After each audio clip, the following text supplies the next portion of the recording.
Luching henbasu hen leimagi makutu tabla paishilami. Aduga mahaksu tapna magi makutu satoktuna masa sagatpagi guliga ising glass amaga puraktuna manakta laklami. Luching henbasu amok nupidu ba hogdoklami. Tabro, agulose. Guli si satokse. Masi haiduna tapna hen leimagi masanomduna hogdokli. Hen leimasu mamitu tabli tabli pangthoraklami. Luching hen batapna se guli se chathokse. Asi haiduna nupidu ba haifet hogathanduna nupidu bu guli du bijarami. Hen leimasu gyan taboi tadaboi tauduna guli du saraduna amuksu sofa duda tapna hiptharami. Luching hen basu hen leimada haifet munna yengamduna mahaksu ising glass du makhada thamlami. Aduga nupidu bu thangduna purakduna phamungduda tumhalami. Luching hen basu hen leimada phaisuptu singkhatuna supiduna mahaki makhutna nupidugi laibakta paiduna yenglami. Sagatpadu paknadi halamdri. Adubu ngasaiga hairuradi sagatpadu kharadi pharami. Luching hen batapna phi amonba ama paiduna nupidugi maraibakta nanthok pirami. Mathangi numitni hen leimana mikap thoklakpada Luching hen bana mahaki makhutuda jetna paishinduna tumduna leirambadu ubada mahaksu khangpre khangna oima kaino side masi haiduna akoibadu yenglami. Aina kamaina phamungda tumlamino gyan gamta tadre. Amuksu tablap mahaki makhudu satoktuna makhongdu tapna tapna thangduna rumdagi thoklami. Luching hen basu nupiduna wangang khibaduda mahaksu mikap khara khara thoklami. Luching hen ba tapna tapna mamitu pangthoklakpadadi mahakna tumlidu phajana tumlamdabadudadi ngaihagyan ingaw ngawna akoibadu yenglami. Hausi khakta ningsinglak mali ngarangi thodoktu. As aidi ngaranga damtum thakraba malidana. Amuksu tablap aina mase yamna wahalabra. Aina warigum mahaksu waramgadra. Udri mana waba ai udri ngarang khakni mahakki mitludagi sintharakpa pirangdu ukhibani. Amuksu ningsinglai hen leimana sintharakpa pirangdu nupa magi makhuttu taithokpibadu hauzik khakta ngakpa phawrami. Karigi aina nungaitribanu mahagi pirangdu uraga aigi khutmakna taithokningma phawraiba. Amuksu makokto haijai ihadi aigidi janlei aigidi mahak khaktani ai malakpa ngaikini. Somda hen leimasu iru maitha jaloiduna kitchen da sangom lolami. Sangom du lona Rina gasu wari sanari. Rina na thoi sangom du lon baloiradi sarma pana khabar pahobani piruro. Hoi nine hen leima sangom du ligli glass amada haiduna mapana khabar padun leiriba nonglenda pirai. Babong sangom nonglen chu hen leima de yeng khalaktuna piro sida ai babong. Asi haiduna hen leimasu nonglen da sangom glass to pirami. Hen leimasu sangom to piramduna imungda muk changai. Mahangna imungda changakpada Luching hen ba kahek mayok na dori. Hen leimadi Luching hen ba ubada bit itek na usinada saduna jatki kahek tawbaga magi manakta leiriba nupaduna hairi. Guli rehobani. Wahai si kakhairamduna mapanda thausada hanna phau yengamdana thokirami. Hen leima satkriba nupaduda yengduna machin baldu sugatuna leptuna ngaihaklei. Masakni kaina. Masi haiduna mahaksu kitchen da sangakduna sangom hapa plate tu thamlamduna magi room da changaklami. Room do hek yobaga goli do hana chathoklaba matung magi phone du puthokduni yengbadadi enchant gi call messaging du ubada ipa pakhatna call back tawrami. Enchant su call du hek ring chatpaga paikhalami. Hen leima daplap tong nangang lai. Dada ai isa ngamdadana dada da call tawrakpa ngamdabaini saunu ko. Enchant su nungaitana thoi ai kaisu saude nang na Manipur de hek thokibadagi nang sian chiam tawre. Farisi sigi wana makhala moikri nang kayam kana ngamdrino aujikti khara pharabra. Hen lai masu maral ama lairabani khumbasu yam pak ngamlamde. Khara phare thoi ayam pakhale nang nei bothadok laga charki gadra khanbada ibani selasi.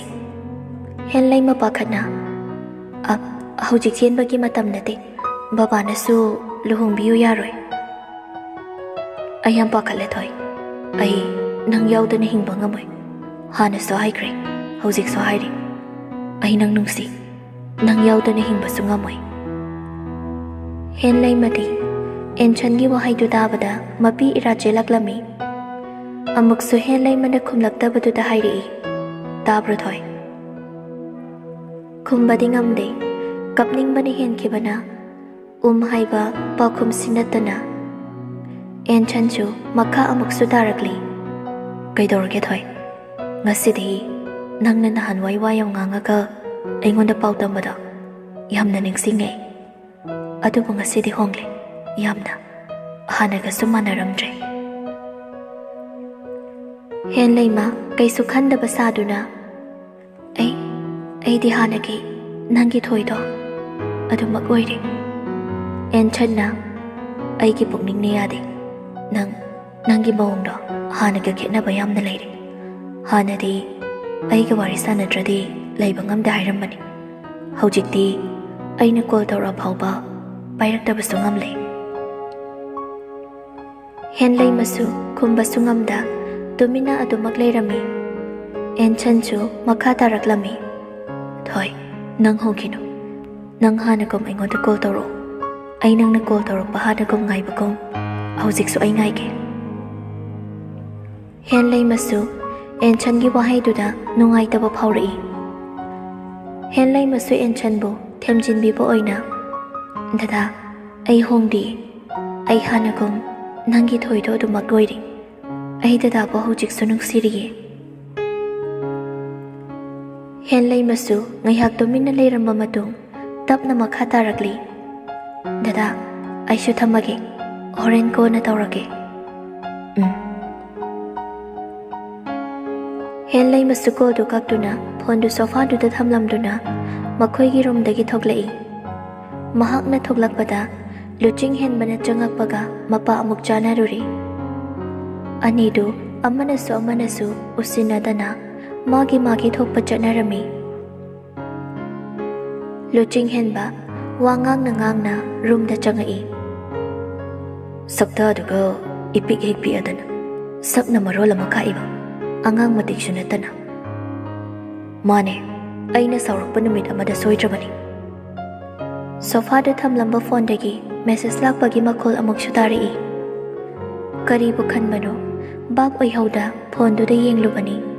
Hek yenglubaga uri notification da dada haiduna save tawriba number du da tharakliba message du thoi nang thabak sindraba kanda phone tawro. Message tu ubada machindu chingkhatuna nokphet tawrami. Dada hainasu save tawbaga su sari masaktuga nang ngasi thabak komri yango. Haina usitana noklai. Luching hen badi save tawriba khutau du ubada sauningba khambanba kalakpa pumnamak mikup sidasu masada khanghauda phawrai. Thabak tawrini tawribadu mafam marang khangba nate masada khoirang khoisaunaba phawrabada tawbam khanglaktaba charangnaba sum hengalakpana phamlambadagi phuklaungna hawgalaga room da yam thuna thoklaptuna kitchen changai. Mahakna changakpada henlay masu nokmi tauna Rina ga wari sanaduna layrambaduda jaiba sungamda ngayhak leptuna lay. Jaige khanda changakpani henlay magi manak yaurapada jaibagi maram sulaita thoksti kadai sangsi kadai tauduna leptuna layre.